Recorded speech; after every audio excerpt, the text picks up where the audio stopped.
Hey everybody, welcome to Perpetual Motion with Dr. Mo Anderson. I'm your host, Dr. Mo, licensed dentist, best-selling author, TEDx speaker, that's a new hyphen there, and speaker coach. My goal for every episode is to elevate, educate, and motivate you personally and professionally. Joining me today, I'm so excited, author, entrepreneur, and storyteller, Candy Santana. Welcome, Candy. Hi, Dr. Mo. Thank you so much for having me. Thank you for joining. We had to reschedule y'all. I'm going to tell y'all she is one of the nicest, most flexible, important people I've ever met. Thank you. Your bio is super fascinating. I definitely want to talk about your acting and producing career, but let's start with your business. You are the founder of a one-of-a-kind digital marketing agency, C.O.V.E Media, a digital marketing agency for businesses. Let's start with definitions. What exactly does digital marketing mean, and how does it differ from traditional print or TV marketing? That's a great question. So, and I get asked that all the time of like, what's digital marketing? What does it include? Right. And I tell everyone, everything that you see on your cell phone, everything you see on your cell phone, everything you see on a television screen, everything you see on the computer, we are always being sold something, right? Whether that's through traditional advertising and commercials, or that's through social media, newsletters that you can be getting from your, from stores you signed up for. And then it's the traditional socials, not traditional, but social media. So that's the Instagram, Facebook, YouTube, you name it. And we cover everything that you see on that cell phone. So that's how I basically explain it as a bigger picture. Nice, comprehensive, full service, and I can understand that as well. What do you consider to be the most important aspect of digital marketing? I think the most important thing, and this happens every time we take on a new client, we start the conversation with the brand, right? You need to have a clear story on what you want to tell. You need to have a clear vision on how you want to tell that story. And you always want to keep your ideal client in mind. And it could be your ideal client or your target audience, right? Because some listeners may be storytellers, they may be creators, they may just want to have series on Instagram, or it could be a traditional business, let's say an accountant. The most important thing is understanding what your brand is, how you want to tell it, and who your target audience is. All right. I like your succinct answers too. This one is a two-parter. Why did you start C.O.V.E Media? And I think C.O.V.E is an acronym. I'd like to know what that stands for. And why should people work with a digital marketing expert instead of doing it themselves? There's so many reasons. Okay, let me start with the second one, because I feel like that is such a great question.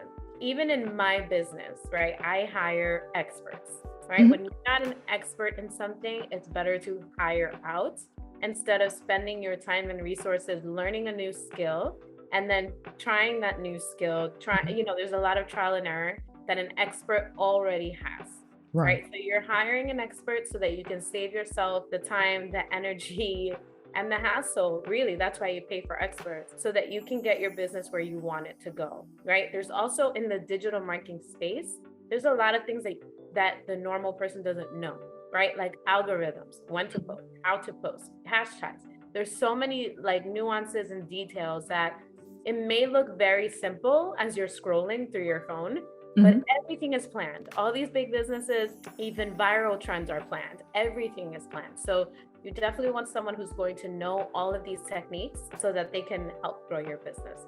Wow, viral trends. I knew the other parts, but that's interesting. And I know people are paying for followers too. I've stopped being so impressed by that now that I've learned you can pay for organic growth. Right. That's a great thing that you bring up, which is a conversation I have with my clients all the time about followers. So you may see an account that has 3,000 followers, but when it comes to engagements and reach, they may be reaching hundreds of thousands of accounts. That's always much more important than follower count. That follower count has kind of lost its what's the word I'm looking for? It's importance. It's more like, let's look at the numbers and the insights and see how you're really doing.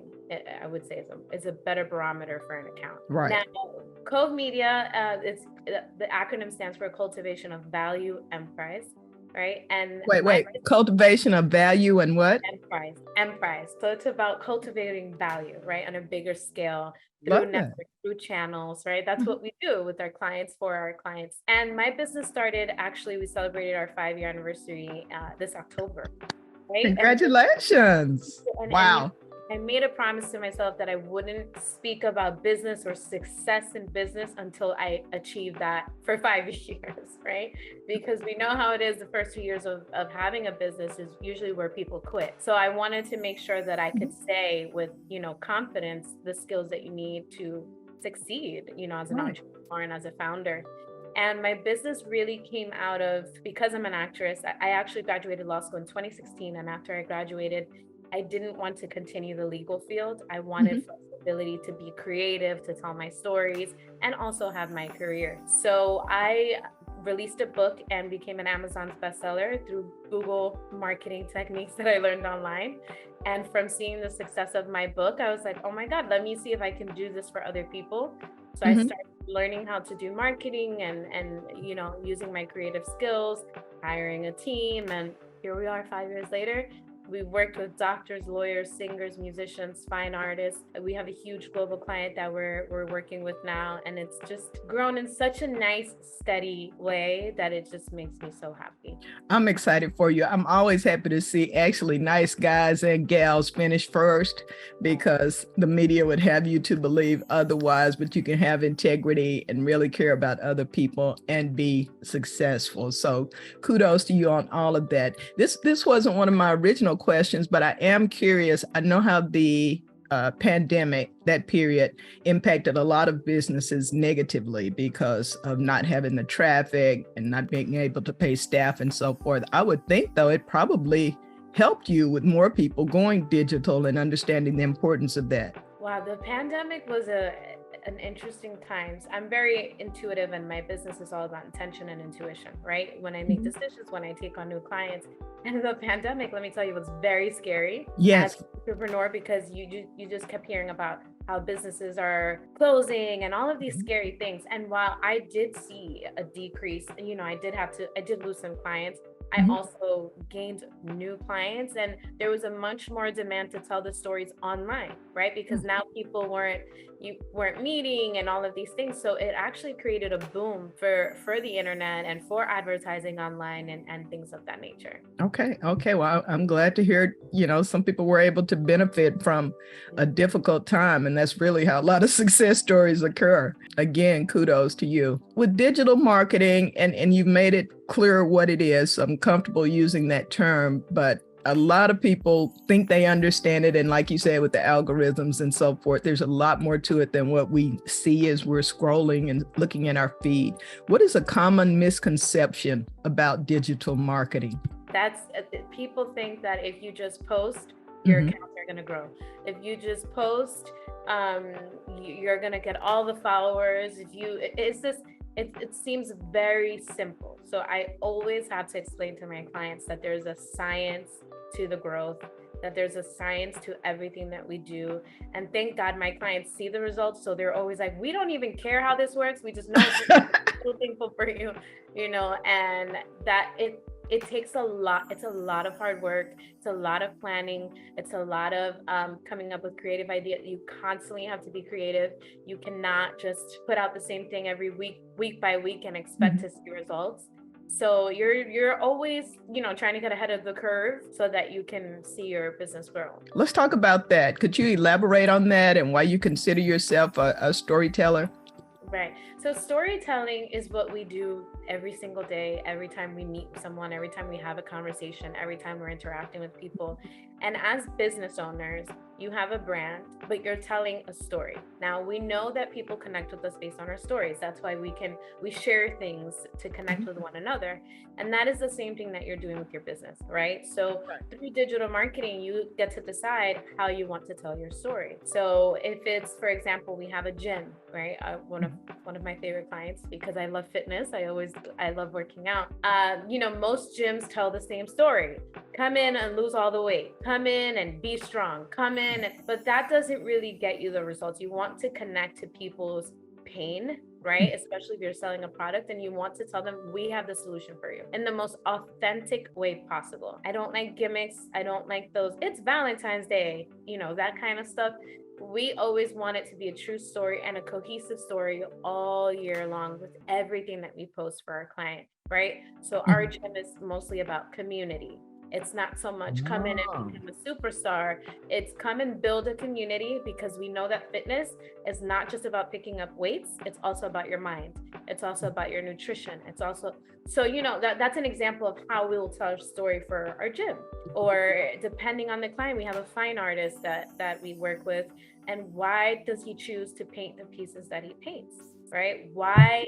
That's what people connect with, not just the product. So storytelling is about connecting with your audience and sharing with authenticity how you can provide a solution for them. So many different formats, different ways that you can do digital marketing, and the need to tell a story that is, as you said, authentic. And it sounds like maybe there even can be a degree of vulnerability there if you're an individual. How do you determine what type of digital marketing is best for a company, or do you just need to do it all, which is what so many people say? You got to be on TikTok, you got to be on Clubhouse, you got to be on Instagram, you got to be on Facebook. It is freaking exhausting as someone who's trying to do it. That is a great question, and I'm so happy you asked that question, because if I can get on a stage and tell everyone, that is the biggest lie. You do not need to be on every platform, right? Right. You do not need to exhaust every option. You need to, like I said, it's a science. You need to see where you're getting the best results, and you need to maximize that effort. You also need to understand why you're getting the best results, right? So I'll give you an example. We post reels for the gym. I'll keep using the gym. Sure. And there's reels that get 10,000 views organically, right? Wow. So we'll go look, okay, what did we do in this reel? Okay, let's try something a little different in the next reel, right? Instagram is the biggest platform we can use. But there's also Facebook and LinkedIn. But to go back to the gym, so we'll go see, why did this reel perform so well? What techniques did we use here? When did we post it? Who viewed it? How many people viewed? You go literally and study what worked, and you can then rinse and repeat with a little more spice. Like I say, let's spice it up a little bit, right? But if you're if you work in finance, for example, there's this account we follow, Your Rich BFF. Her account is amazing. She gives financial tips, and she's on TikTok, right? But she also uses Instagram. And if you see that these two platforms are very, very similar. So usually what's going to work on one will work on the other. Gotcha. That's not the same for LinkedIn. That's not the same for Facebook, right? So depending on your business, your audience is watching and consuming information in a certain platform, right? And for our global client, it's about startups. Quora is a great place to go in and answer questions, because those are where most founders go to get their information. So we're not necessarily just creating content. We're going to those places where founders are to answer questions for them too, so that they can see that we're experts in the field. So it's really about, again, understanding your audience so you can go in and choose the channels based on your specific audience. Okay. And to level set again, when you say founders, I'm thinking CEOs, entrepreneurs, or does founders mean something else? Yes. I think of startup founders for that client. So in the fintech space, they go to different places, and that is a lot of research. Just when you're working with an influencer, for example, not everybody needs an influencer. And usually our first meeting, everyone's like, influencers. And we're like, hold on one second. Let's see what you need before we reach out to influencers and you spend $20,000 and you don't see a result, right? It's not just about getting traffic, it's about your return. So there's so many conversations, but the most important thing I would say to anyone listening is your target audience. Where are they, and where do they consume information? And that's where you can start. Exactly. And I have, all of my accounts are business accounts, professional accounts, and I'm talking to friends sometimes about, data and what I'm seeing on the back end, the best times to post. I mean, Facebook is very helpful with that. And that's the thing. I see a lot of new business owners, they're using a regular account and not realizing that, this is driven by analytics, and that, it's free to get it. But is that where you get your data from, or is it Google? When you say we go in and look at how did this work, who is it resonating with? That's my question. we going through depending on the social network, we'll go and check their algorithm. We'll go and check their numbers, right? Mhm.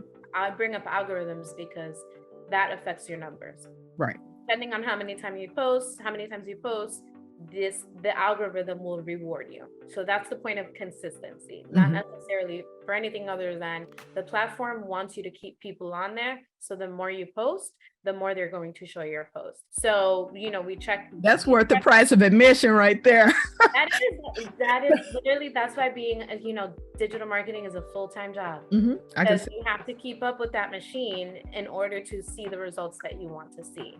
For individuals like authors, coaches, and contractors, how do you balance aren't able to engage with someone like you yet, and they will want to when this is over, but how do you balance more personal posts with marketing products or services so you don't seem like one insanely long commercial? Because I know there's some people in my feed, every single thing it always looks exactly the same, their little template they have, and when you look at the grid, it's like, oh my goodness, this looks like a giant billboard on Times Square. And then I see other people, particularly people in your profession, like Paula Davis and folks like that. They do such a wonderful blend of, this is my project, look at me with my family, this is so cute, and here's something funny that has nothing to do with me. How do you balance that? Or should you? I think that is a great question, and you bring up the answer within that question with being authentic, right? As a business owner, you get to decide how much you want to share about yourself, but you also have to realize that the business is a representation of you, right? So you get to decide. I have clients that are like, no, I'm not talking about my personal life. I don't even want to be in a video. I don't want anything. And I have clients who are like, hey, I want to share all of this and share this and share that. And we have to kind of pull back sometimes. Right, like that's too much, too much. Sharing that video, but thank you for sending. Sometimes that's what it is. So I think it depends. Again, once you decide what story I want to tell, that's where you'll know your answer of how much of myself am I willing to share. And the good thing in the creative space is that we get to talk about our why, right? So my film that is going through the festival circuit right now, Metamorphosis, I don't just say, go watch my film. It's more about, I made this film to talk about mental health in the Latino community. As we can see, these are the numbers, these are the conversations. So this is just to change the conversation. This is just to help one another in the mental health space versus go watch my film. Gotcha. Same will apply to sign up to my gym. Okay, well, why? So again, it's going to that why and then figuring out how much you want to share as a barometer to help you when you're, creating your strategy for the month, for the week, then you can make those decisions. And in making that decision, would it help if you're doing this as an individual or working with someone to go and look at accounts that appeal to you or would appeal to your demographics? Absolutely. I think that if you're not able to, for example, hire a full service agency, you should at least speak with an expert for your branding story, right? So at least get that in a consultation or something where you can say, what's the story I want to tell? Because in that evaluation, you will look at accounts that look how you want yours to look, that inspire you, that motivate you. You'll connect with, wait, why do I like this account? I always ask my clients when they send me something, oh, this looks amazing. I'm always like, okay, well, what is it that you like about it? Exactly. Is it the music? Is it the colors? Is it the pace? What do you like about it? Exactly. So once you figure all of your brand identity and you the other accounts, you'll be able to then say, okay, this is how I want to do that. Got it. I want to jump back to, you mentioned your film that's on the circuit, Metamorphosis, and I believe in that film you were both actress and producer. It's a short film, and I'm very excited about it. I'm looking forward to seeing it. What was that experience like for you? So I always say that everything in life prepares you for the moment that you're in, right? So being a business owner for 5 years, when we're on set producing a film and things happen, you're just like, okay, that's normal. There's nothing to worry about. You have the problem solving skill that you built for 5 years. Let's figure that out. So this was filmed in the Dominican Republic. That's where I'm from. The DR, my fave. Yes. I wanted it to be a full cast and crew of Caribbean, like the writer, she's Cuban. And we actually, one of the producers, he's Colombian, not Caribbean, but Colombian. Mhm. And it was a beautiful experience to tell our story, right? About mental health. We do not see people of color in that space as much as we should. We need to see ourselves represented, and represented in an inspiring light, right? So we want to show more stories where someone is struggling and they find a way out of that struggle, right? And the inspiration behind this film came actually during the pandemic, where we saw that there was a rise in suicide and the mental health conversation came to the forefront. And now we're 2 years out and people are still dealing with PTSD, and we're dealing with so much. Right. So I think that this film really came from the heart, and it's about addressing these mental health conversations. And when someone's struggling with depression, what does that look like? It's not the way we've been sold, that, someone who's depressed sleeps all day. And, the biggest thing I've learned in the last 2 years is that someone suffering with depression or suicidal thoughts could be smiling one day and then the next day they're gone. The So mask we wear. yeah, so that's really what the film is about. Yeah. I've seen functional alcoholics, functional depressed people. So I'm glad that awareness is being raised by people like you. What role for you? You mentioned the cast. I know there's a push to see more people of color, more ethnicities, more diversity in your field. What role does that play in your decisions, whether what parts to take, or do you insist that certain people be included at the table, so to speak? How does that work for you to push for DE&I? Thank you. That is a very important question. I think the most important thing we can do as artists, gone are the days where we're just artists. Now we are artists and entrepreneurs, change makers, activists. Every decision we make is a decision that we get to say, is this in alignment with my purpose, right? The most, in the position where I am in, the place where I have the most power is when I produce something. I just shot a movie in the Dominican Republic called Roadhouse, which is coming out next year. But I played a small role, so I wouldn't be able to go on a set and say, let me see what's going on here. I want this, I better go in, do my got you. and get out. So, but when it comes to my projects, for example, I'm telling a story about a woman struggling to take her life. The director is a woman. My other executive producer was a woman. We had the AD was a woman. And all, those are the places where I get to make the decisions when I produce. And you're seeing that a lot these days, like with Viola Davis and other amazing actresses, when they produce their own projects, that's really where they make the change. Yes. So Oprah, Ava DuVernay, like they are making those decisions in front and behind the camera. So I'm following what they're putting, I'm picking up what they're putting down and doing the same when it's my turn to make those decisions. And we can see the evolution too, as I think about Tyler Perry, from where he started to the types of projects he's doing now, and all the films that are being filmed in Atlanta and the dramas. I'm like, that's the Tyler effect. They don't talk about it, but right. And he doesn't even talk about everything he's done, right? There's so much that he's done that is not even seen, and he doesn't even say, right? Which that's the work. We just have to silently make the change instead of focusing on, all the things that aren't working in our favor. Yeah, and that's easy to do, especially right now. Yes. I think you mentioned your book, but I want to go back to that. You're an author. Share a little bit about your book and your podcast, please. Yes, my book is called The Manifestor's Journey, and it is about creating your dream life. And in the book, it's like a short little handbook that you can, sit down, study, and then just take on the habits, because it takes 21 days to create a habit, 60 days to get in the flow. And I talk about that in the book. So I share different techniques that I've learned throughout the years that have helped me manifest my dreams. And when I created that book, I did see a need for people that look like us to talk about living our dreams.